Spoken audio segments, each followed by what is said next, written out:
الطريقه وحتى يكون مشروعه مستدام مو سنه وسنتين ويوقف؟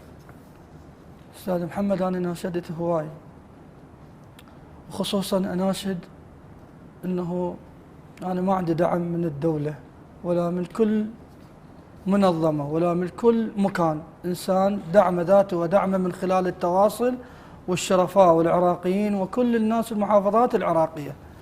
انا اناشد انه رئاسه الوزراء الدوله انه تهتم بهذا العمل الانساني، تهتم بهذه الشريحة الشبابية لخدمة الناس، خدمة العوائل، التفتر اللي تكرس حياتها، وقتها لأجل خدمة الناس، خدم العوائل، الإنسان البسيط الصاحب ستوتة. يا ريت هاي رسالتي للعراقيين يكبرون حلمي، نكبر الستوتة. حلمي إنه أنا بدي أسوي دار الذولة أطفالي حرامات الطفل العراقي ألا بقى بالشارع وتاخذ القوات الامنيه تذبه ساعتين ثلاثه بالسجن، ساعتين ثلاثه بالسجن، شو يطلع بعدين تاليها؟ الا ماكو مأوى اله.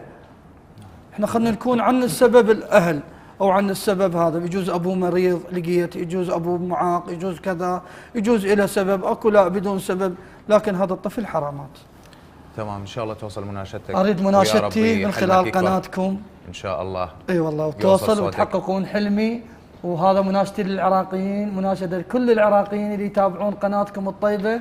وأنا ضيف اليوم هنا ببغداد الحبيبة.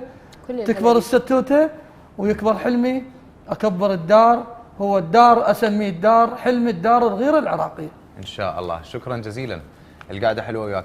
الله يسلمك. وضفت لنا هواي من الجانب الروحي وبالعطاء، أيضا ذكرتنا بالمواقف اللي أنت عشتها وعيشتنا وياك بيها.